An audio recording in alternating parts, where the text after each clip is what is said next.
გაგრძელება ტესტი ამერიკისათვის deep state-ის წინააღმდეგ ბრძოლის დროს.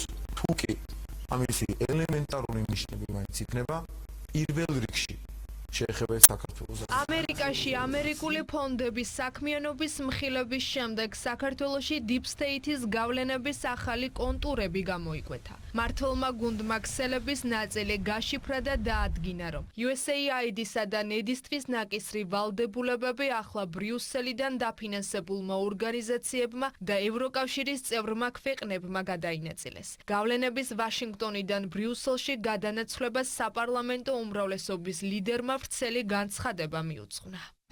თუ აქამდე გლობალური ომის პარტია ძირითადად USAID-სა და ნედის საშუალებით აფინანსებდა თავიანთ კონტროლს მიღმა არსებული ეროვნული ხელისუფლებების ჩამოგდებას, ეს მისია კონკრეტული ქვეყნების მარიონეტულმა მთავრობებმა აიღეს საკუთარ თავზე. ეგრეთ წოდებული დონორი ორგანიზაციები კონკრეტულმა ქვეყნებმა, იმავე შვედეთმა, ნორვეგიამ, ესტონეთმა და სხვა სუვერენიტეტ წართმეულმა ევროკავშირის წევრმა ქვეყნებმა ჩაანაცვლეს. შესაბამისად, თამამად შეგვიძლია ვთქვათ, რომ მას შემდეგ რაც დახურეს USAID ნედი და deep state-ის კონტროლ ქვეშ არსებული სხვა დონორი ორგანიზაციები, ეს ფუნქცია ასევე თავიანთი კონტროლის ქვეშ არსებულ ეგრეთ წოდებულ მთავრობებს გადაულოცეს. სწორედ ამიტომ deep state-ის რებრენდინგისა და მოდერნიზაციის შემდეგ არ უნდა გაგვიკვირდეს, რომ საქართველოსა და მისი ლეგიტიმური ხელისუფლების წინააღმდეგ კიდევ უფრო გახშირდება თავდასხმები, უხეში ჩარევა ქვეყნის შიდა საქმეებში და გამუდმებული მცდელობა, რომ ეროვნული ხელისუფლება აგენტურით შეიცვალოს. პრეზიდენტ ტრამპს კიდევ ერთხელ და მთელი გულით ვუსურვებთ წარმატებას deep state-ის წინააღმდეგ ბრძოლაში, თუმცა სამწუხაროდ ჯერჯერობით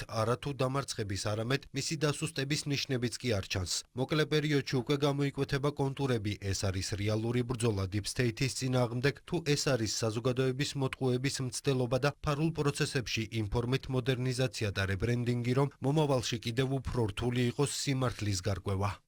სწორედ deep state-ის გავლენით ხსნიან მმართველ გუნდში საქართველოს წინააღმდეგ ბალტიისპირეთისა და სკანდინავიის ქვეყნების გააქტიურებას. ოპოზიცია კი მათ მიერ გადადგმულ ნაბიჯებს მიესალმება. მეტიც ამბობენ, რომ საქართველოს ხელისუფლებამ ამ ნაბიჯების კვალდაკვალ უნდა იმოქმედოს. ქვეყანა უნდა დაუბრუნოთ იმ პოლიტიკურ ძალებს, ლიდერებს, რომლებსაც კი არ სურთ წრების მეგობრებად წარმოჩენა და პირიქით.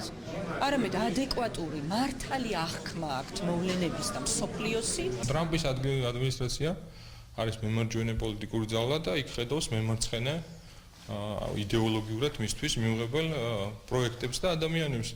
მე არ მგონია მემარცხენეობა მემარჯვენეობის გამო აკრიტიკებდეს რომელიმე არასამთავრობო ორგანიზაციას. იონიშვილის რეჟიმი, მათთვის თავარი არის მტრის ხატი. სახელისუფლებო პარტიას deep state-ის გავლენების დასასრულებლად კონკრეტული ხედვა აქვს. პირველ ნაბიჯად ქსელების გამოვლენა და მათი განეიტრალება ესახებათ. ის კი რაც ახლა ხდება მმართველი გუნდისთვის რებრენდინგია და მეტი არაფერი.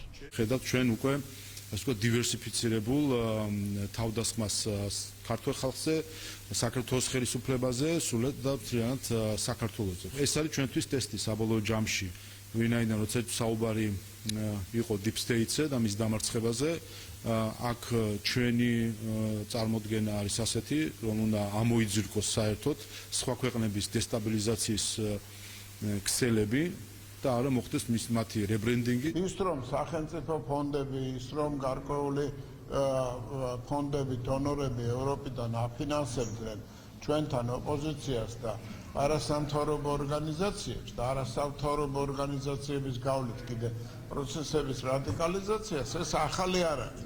უბრალოდ კონცენტრაცია ხდება, ძალების გაერთიანება ხდება, რომ გაცილებით მეტი, ხარისხობრივად მეტი იყოს მოცულობით ეს დაფინანსების რესურსი. ქვეყანაში deep state-ის გავლენების გამტარებლად მმართველი პარტია ოპოზიციასა და მათ მოკავშირე არასამთავრობო ორგანიზაციებს ასახელებს. სწორედ ამით ხსნიან უცხო ქვეყნებში ოპოზიციის გახშირებულ ვიზიტებს და NGO-ების მიერ ორგანიზაციების მისამართების საქართველოდან საზღვრებს მიღმა გადარეგისტრირებას.